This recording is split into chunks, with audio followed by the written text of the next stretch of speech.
Hi, this is the Bible Touchstone. This is my second video response to TorahRevival, and his initial prompt was, when did heaven and earth pass away? In my last video, I suggested that heaven and earth, according to the Old Testament, were subpoenaed witnesses to the Deuteronomic covenant, the holy writ between God and his people.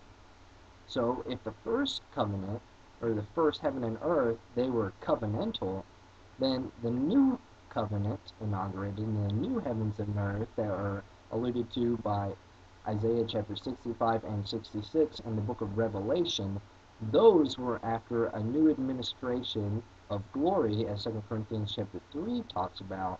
And we're going to discuss some of the implications of this, and hopefully I can get into some of these covenantal themes. First, Hebrews chapter 7 says, "For there is verily a disannulling of the commandment going before the weakness and unprofitableness thereof." Now, right off the bat, we see some of this usual Christian anti-Torah stuff. Well, because it says the disannulling of the commandment, and it was weakness, in weakness and unprofitableness. Well, why is that the case? Well, the law made nothing perfect, according to the next verse, but the bringing in of a better hope did, by which we draw nigh unto God. Once again, this law supposedly made nothing perfect. Well, the law itself, according to the law, it says in Psalms 19, "The law of the Lord is perfect, converting the soul. The testimony of the Lord is sure, making the wise simple." So it's a mischaracterization to say that the author of Hebrews is saying that the law was imperfect. That's the total mischaracterization of what the author of Hebrews, the central theme of what he's trying to say.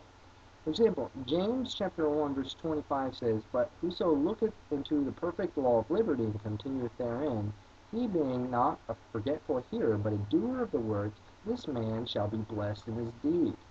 The problem is not the law. The law is perfect, and we'll see that Paul resounds that in the next video. But the problem was sin. We'll also see that when we address Romans chapter 7. But if the law was broken, those commandments, by Israel and every single person, because all are depraved, then it's not the law that's imperfect, it's just that the law couldn't make anybody justified because of sin, because people as sinners, they commit sins and they break the law, so they can't through the law be justified. Because the Levitical sacrificial system says that through sacrifice we can be made perfect in the sight of God. There's some problems with that, and I'll first appeal to the New Testament. It says in chapter 10 of Hebrews verse 6, "And burnt offerings and sacrifices for sin thou hast had no pleasure." Now, Malachi chapter 1 verse 10 says, "Who is there even among you that would shut the doors for naught? Neither do you kindle fire on mine altar for naught. For I have no pleasure in you, saith the Lord of hosts, neither will I accept an offering at your hand." Now, there's nothing wrong with the sacrificial system. The problem was, as we saw in Matthew chapter 23, that there was bloodshed between the altar. And the problem was that Israel had broke their covenant between God and his people. So we see this in Jeremiah, and I'm not making this up, Jeremiah chapter 31 verses 29 to 32, Judges chapter 2 verses 20 to 23, 1 Kings verses 19, 10, and 14, Psalms chapter 78 verses 10 and 37, chapter 89 verses 38 and 51, Isaiah chapter 23 verses 3 and 6, chapter 28 verses 15 to 20, chapter 33 verse 8, chapter 43 verses 21 to 28, Jeremiah chapter 50 verses 6 through 7, Ezekiel chapter 16, chapter 43 verses 5 to 13, Daniel chapter 9 verses 5 to 14, Hosea chapter 6 verses 4 to 11, chapter 8, and of course Romans chapter 1 verses 29 to 32. So the problem was not the covenant, but it was those that were incapable of keeping the terms of it.